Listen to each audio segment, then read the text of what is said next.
Power of leverage and money management in forex. What is the power of leverage? Leverage कैसे आपको आपके advantage के लिए आप यूज कर सकते हैं और कैसे लेवरेज अकाउंट आपके लिए डिसएडवांटेजेस हैं, इसके बारे में हम लोग आज पढ़ेंगे। ओके, हम लेवरेज के बारे में थोड़ा सा डिस्कस आउट ये करते हैं कि we will give an example of some property business. Okay, आप ले लीजिए कि आप होम लोन लेने गए हैं। ओके, आपने बैंक से होम लोन लिया है, लेट्स से $100,000 का, मतलब कि $1,00,000 का आपने होम लोन लिया है बैंक से। This is the home loan bank ने आपको प्रोवाइड किया। अब उस बैंक की कंडीशन क्या है? उस बैंक की कंडीशन ये है कि जब भी आप इस घर को सेल करेंगे तो आपको बैंक ने $1,000 का घर ओनली एंड ओनली सिर्फ 20,000, लेट्स से $20,000 का कैश डाउन पेमेंट आपने बैंक को दिया एंड बैंक ने आपको वो घर बाय करने के लिए फुल $1,00,000 का लोन दे दिया।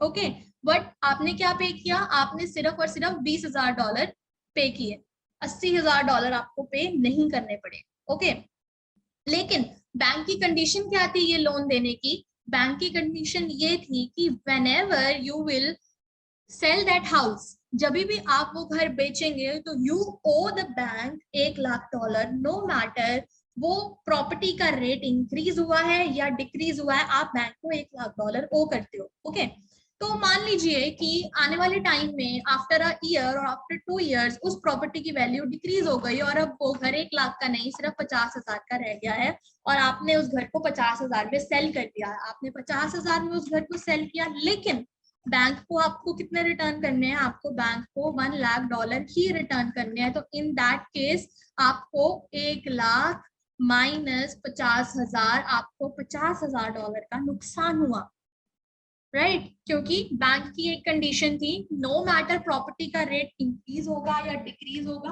आपको $1,00,000 जो है बैंक को वापस देने ही देने हैं। अब अनदर सिनेरियो, अगर उस टाइम पे प्रॉपर्टी के रेट्स आपके फेवर में जाते और वो रेट्स इंक्रीज हो गए होते, मान लीजिए रेट्स 50% डिक्रीज होने की बजाय 50% राइज आता, अगर 50% राइज आता तो आपका वो 1,00,000 का घर आप 1,50,000 में सेल करते, राइट? और बैंक को आपको फिर भी कितने ही देने थे, because bank has nothing to do with your buying amount. आपने वो घर 50,000 में बेचा है, 1 में बेचा है, 1.5 में बेचा है, 2 में बेचा है, बैंक को उससे कोई लेना देना नहीं है। आपको बैंक को $1,00,000 का अमाउंट ही रिटर्न करना है। तो आपको $1,00,000 का अमाउंट रिटर्न करने के बाद $50,000 का प्रॉफिट हुआ ऑन दैट प्रॉपर्टी, उस केस में जब वो प्राइजेस आपके फेवर में गए। ओके, तो ये हो गया लेवरेज का मतलब। सिंपल लैंग्वेज या सिंपल बिजनेस या किसी अनदर बिजनेस की रेफरेंस से मैंने आपको समझाया। But now when we are working into forex, हम फॉरेक्स मार्केट के अंदर काम कर रहे हैं, तो फॉरेक्स मार्केट के अंदर लेवरेज का कॉन्सेप्ट क्या है और हम इसे कैसे यूज कर सकते हैं, हम उसके बारे में थोड़ा सा डिस्कस करते हैं। लेवरेज, आपको कोई भी कंपनी लेवरेज प्रोवाइड कर रही है तो उसका मतलब क्या है? हम आज एग्जांपल लेके चलेंगे $1,000 के अकाउंट की। ओके, अगर आपके पास 1/10 की लेवरेज है, दैट मीन्स कि आपके पास $10,000 का अमाउंट है टू ट्रेड, राइट? अगर 20 की लेवरेज है तो 1,000 into 20 you have $20,000 अमाउंट। अगर 50 की लेवरेज है तो 50,000, 100 की है तो आप इसे 100 से मल्टीप्लाई कर दीजिए, 400 की है तो आप इसे 400 से मल्टीप्लाई कर दीजिए, आपके पास $4,00,000 का अमाउंट है। अगर आपको कोई कंपनी 500 की लेवरेज दे रही है तो आपके पास $5,00,000 का अमाउंट है ट्रेड करने के लिए। अगर आपके पास $1,000 की 1:1,000 की लेवरेज है तो $1,000 के अकाउंट पे आपके पास $10,00,000 का अमाउंट है। मतलब this is the available balance और the available margin to trade with that particular leverage. तो हम इसको बाइंग पावर भी बोलते हैं। मैं बाइंग पावर क्यों बोल रही हूँ?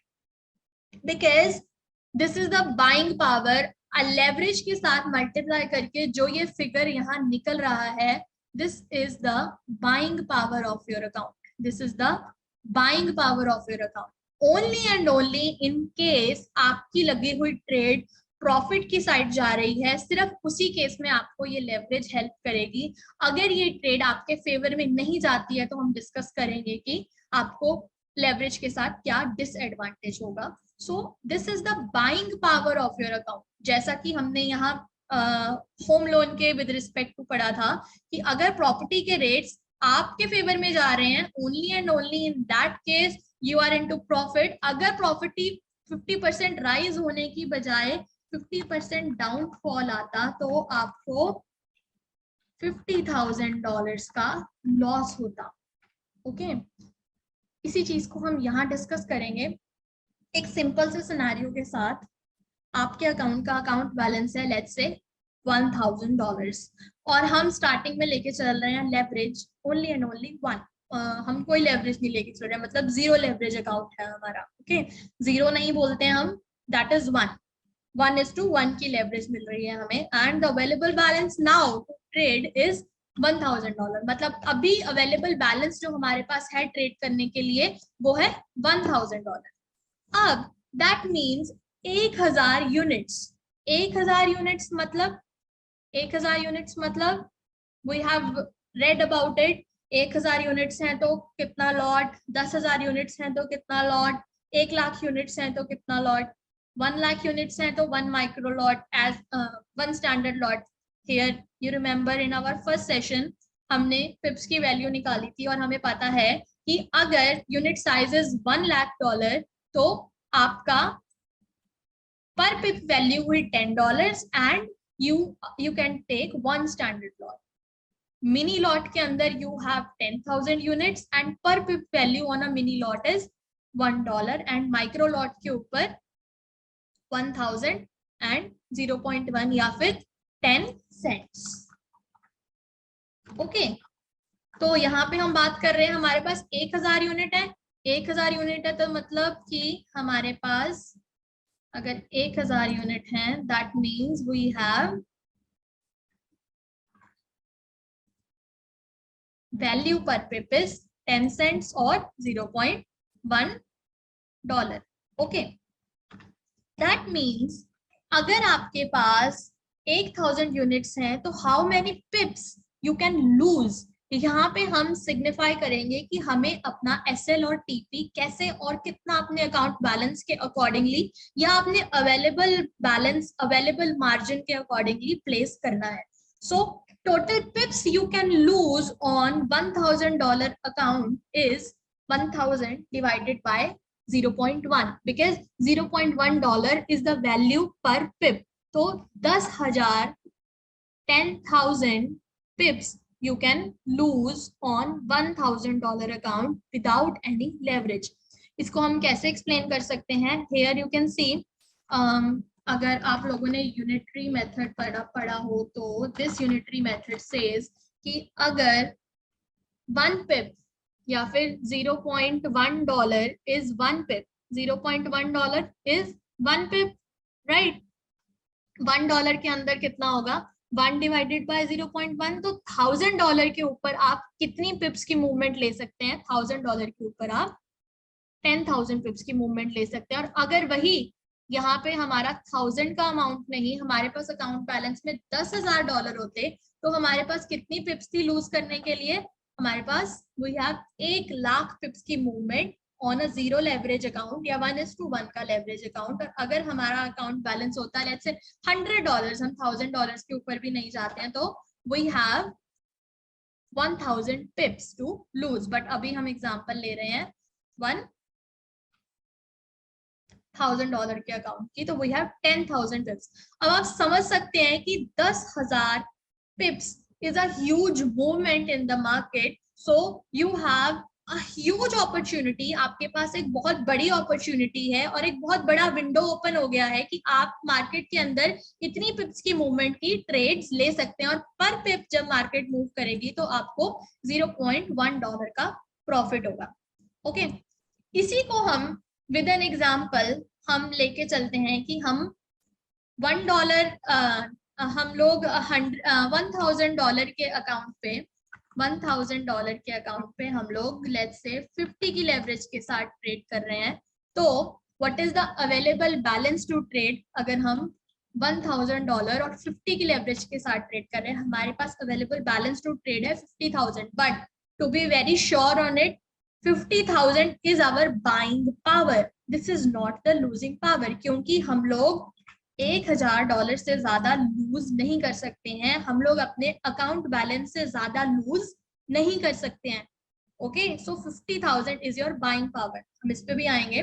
बट फॉर एग्जाम्पल, अगर आपके पास 50,000 यूनिट्स अवेलेबल बैलेंस है ट्रेड करने के लिए, दैट मीन्स 50,000 यूनिट्स मतलब आप कितने लॉट्स ले सकते हैं? आप 5 मिनी लॉट्स ले सकते हैं, आप 5 मिनी लॉट्स ले सकते हैं, बिकॉज यहाँ पे 1 that means 10,000 units has 0.10 lot size and value per pip is $1 as we have studied here.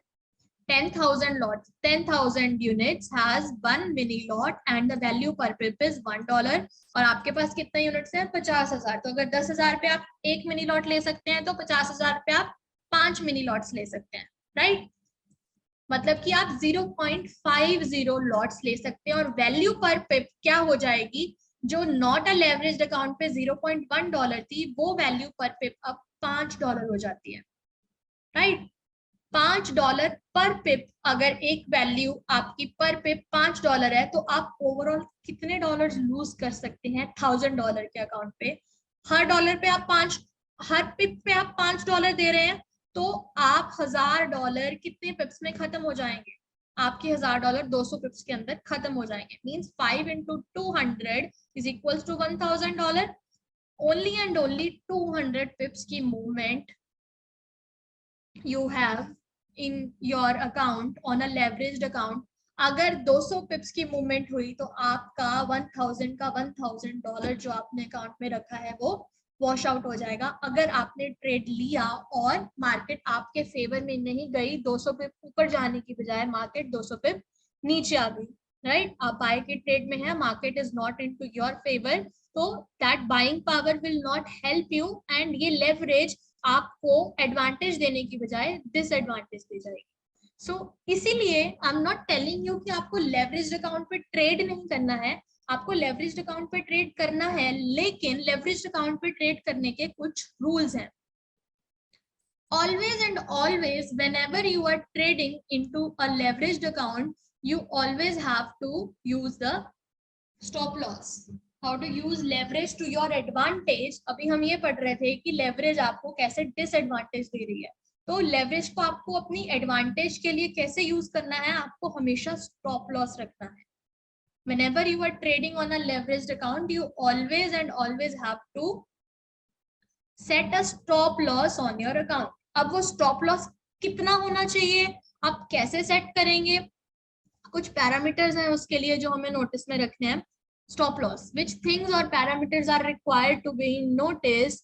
आपको स्टॉप लॉस लगाने के लिए सबसे पहली चीज आपको अपना अकाउंट बैलेंस पता होना चाहिए। ओके, आपका अकाउंट बैलेंस कितना है?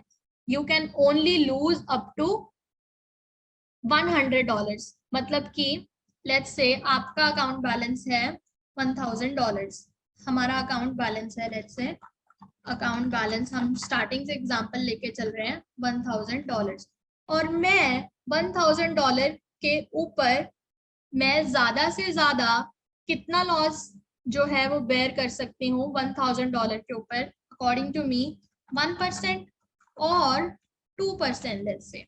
Okay, if we go on 1%, तो we are only and only risk our account on one trade will be $10। तो हम सिर्फ और सिर्फ $10 का रिस्क लेंगे एक पर्टिकुलर अकाउंट पे, और वो $10 के रिस्क के लिए आपके अकाउंट में कितने पिप्स की मूवमेंट होनी चाहिए? लेट्स से आपको अपना स्टॉप लॉस लेना है 100 पिप्स, 100 पिप्स। तो 100 पिप्स के लिए आपको यहाँ पे अकाउंट बैलेंस $1000 है और 1 लाख यूनिट की आप एक ट्रेड ले सकते हैं, मतलब आप 0. आप माइक्रो लॉट लेंगे इस अकाउंट पे, और अगर तो आपको प्रॉफिट होगा तो well and good, because your buying power with a leverage account is 50,000, क्योंकि हम अभी 1:50 की बात कर रहे हैं, 1/50 की लेवरेज की बात कर रहे हैं, तो मतलब $1,000 के अकाउंट पे हमारे पास multiply by 50 our buying power is $50,000। लेकिन अगर मैं लॉस साइड में जाती हूँ तो ओनली एंड ओनली मैं अपने अकाउंट के actual account balance is $1,000, actual account balance का only and only 1% I will risk, and if I will risk only 1%, then that means only $10 I will lose on a particular trade. So this is the power of stop loss, कि आपको हमेशा कभी भी leverage account पे trade करना है तो you should always and always set your stop losses. Okay, that's all. Leverage का concept जो pending रह गया था वो हमने discuss किया है. And in the coming videos we will be discussing about how to use leverage जो हमने अभी किया है, how to use leverage to your advantage, and on the next level हम कैसे रिस्क मैनेजमेंट लेकर अपने टेक प्रॉफिट्स और स्टॉप लॉस ले सकते हैं, कितने डॉलर्स के अकाउंट पे हमें कितने पिप्स का स्टॉप लॉस किस पर्टिकुलर पैर पे लेना है, और एक टाइम पे मार्केट के अंदर हमें कितने ऑर्डर्स प्लेस करने हैं ताकि हम अपने अकाउंट को रिस्क में ना डालें. So these are the basic things जो हम अपने आने वाले सेशंस में डिस्कस आउट करेंगे.